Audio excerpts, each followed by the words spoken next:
TTD తరహాలో యాదగిరి గుట్టకు పాలక మండలి అంటే తిరుమల తిరుపతి దేవస్థానం లాగే యాదగిరి గుట్టలో కూడా పాలక మండలి ఏర్పడింది అనమాట. దేవాదాయ శాఖ చట్ట సవరణ బిల్లును శాసనసభ ఆమోదం కూడా తెలిపింది. మొత్తం 18 మందితో పాలక మండలి ఏర్పడాలన్నమాట. ఆలయ పాలనపైన నిర్ణయాలన్నీ బోర్డు పరిధిలోనే ఉంటాయని, వేములవాడ భద్రాచలం ఆలయాలకు కూడా బోర్డు ఏర్పాటు చేయాలని కూడా వస్తుందన్నమాట. ఇప్పుడు యాదగిరిగుట్ట దేవాలయాన్ని తిరుమల తిరుపతి దేవస్థానాల్లో పాలక మండలి ఏర్పాటు చేసేందుకు మార్గం సుముఖమైనదన్నమాట. దీనికి సంబంధించిన ప్రభుత్వం ప్రవేశపెట్టిన తెలంగాణ ధార్మిక హిందూ మత సంస్థల ధర్మాదాయ చట్టం 1887 సవరణ బిల్లుకు శాసనసభ ఆమోదం తెలిపింది.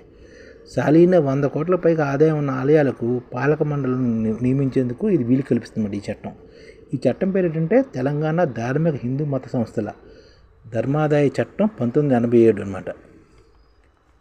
ఇప్పుడు 18 మందితోటి బోర్డు ఏర్పడుతుందన్నమాట. యాదగిరిగుట్ట ఆలయానికి ఏర్పాటు చేయబోయే బోర్డు చైర్మన్ ప్రభుత్వం నియమిస్తుందన్నమాట. దేవాదాయ శాఖ ముఖ్య కార్యదర్శి, దేవాదాయ శాఖ కమిషనరు సభ్యులుగా, దేవాదాయ కార్యనిర్వహణాధికారి సభ్య కార్యదర్శిగా, యాదగిరిగుట్ట దేవాలయ అభివృద్ధి ప్రాదేశిక సంస్థ YTDA వైస్ చైర్మన్, వ్యవస్థాపక ధర్మకర్త ఓటు వేయు హక్కు కలిగి ఉంటారన్నమాట. తదితర సభ్యులుగా ఉంటారన్నమాట. వీరే కాకుండా మరో 9 మందితో కలిపి మొత్తం 18 మంది ప్రభుత్వం నియమిస్తుంది.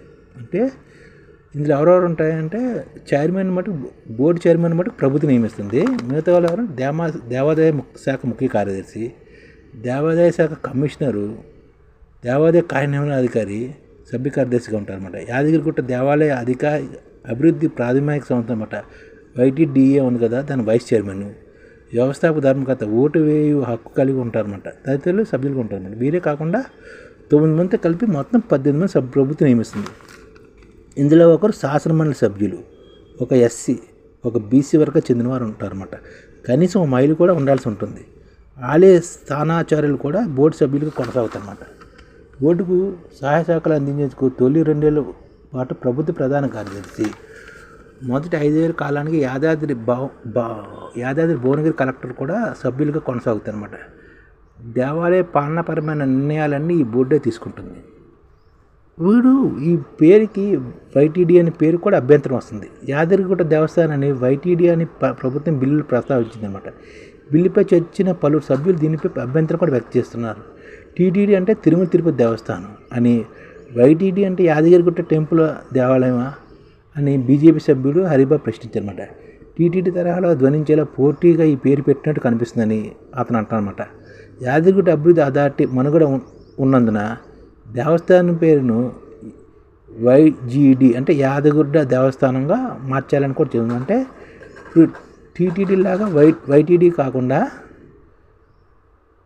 YGDగా మార్చాలని కాంగ్రెస్ ప్రభుత్వం కూడా సూచిస్తుంది. ఇప్పుడు ఇది కేసీఆర్ కూడా దీనికి ఎంత కృషి చేశారని, ఇప్పుడు సోనియా గాంధీకి ఎంత పేరు ఉందో కేసీఆర్ కూడా అంతే పేరు ఉందని చెప్తున్నారు. తెలంగాణలోని యాదగిరిగుట్ట ఆలయ పునర్నిర్మాణం కోసం కేసీఆర్ పేరు ఉంటుందని చెప్తున్నారు అన్నమాట. ఉమ్మడి నల్గొండ జిల్లాలో ST జనాభా అధికంగా ఉన్నందున బోర్డు STలు కూడా ఒకరు ఉండాలని కూడా సూచించారన్నమాట. BJP సభ్యుడు హరీష్ బాబు విజ్ఞప్తి చేశారు. వేములవాడ, భద్రాచలం, బాసరా, కొండగూడ దేవాలయాలు కూడా ట్రస్ట్ బోర్డులు ఏర్పాటు చేయాలని CPI సభ్యులు కోనం సాంబశివరావు, కాంగ్రెస్ సభ్యుడు ఆది శ్రీనివాసు, BJP సభ్యుడు హరిబాబు కూడా తదితరులు కోరారన్నమాట. యాదగిరిగుట్ట వేద పాఠశాల విశ్వవిద్యాలయ స్థాయికి తీసుకెంచాలని, హిందూ ధర్మ ప్రచార పరిషత్ నిధులను 1 కోటి నుంచి 5 కోట్లు పెంచాలని కూడా అంటున్నారన్నమాట. ఈ బిల్లుకి మద్దతు తెలుపుతామని కూడా నిజాము మీర్ ఉస్మాన్ అలీ ఖాన్ చెప్తున్నారన్నమాట. అంటే బిల్లుకి మద్దతు తెలుపుతామని నిజాం మీర్ ఉస్మాన్ అలీ ఖాన్ 80,000 తోటి అప్పట్లోనే నగదులు ఇచ్చారని, ముఖరంజా భార్య ఇజ్రా 8 లక్షల విలువైన ఆభరణాలు యాదగిరిగుట్టకి ఇచ్చారని గుర్తు చేస్తున్నమాట మజ్లిస్ వాళ్ళు కూడాను. అంటే ఇప్పుడు ప్రస్తుతం యాదగిరిగుట్ట ఆదాయం నెలకి అది సంవత్సరానికి 224 కోట్లకు ఉందన్నమాట. ఈ యాదగిరిగుట్టలో కనీస వసతులు కూడా లేకపోవడంతో భక్తులు తీవ్ర ఇబ్బందులు గురవుతున్నామని చూసి 15 నెలల్లో పలు వసతులు కల్పించడానికి పేర్కొంటున్నారన్నమాట. మహిళలకు బస్సులో ఉచిత ప్రయాణ వసతి వల్ల కూడా దేవాలయానికి వచ్చే భక్తుల సంఖ్య విపరీతంగా పెరిగింది. ప్రస్తుతం ఆలయ వార్షికాదాయం 224 కోట్లు చేరింది. దళిత వారిలో యాదగిరీశ్వరుని కళ్యాణోత్సవాల నిర్వహణపై దృష్టి సారిస్తున్నారన్నమాట.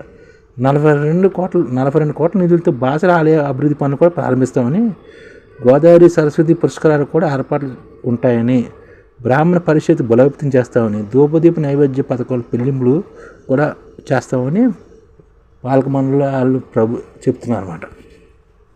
ప్రస్తుతం దీనికి వార్షిక ఆదాయం 204 కోట్లుగా ఉంది.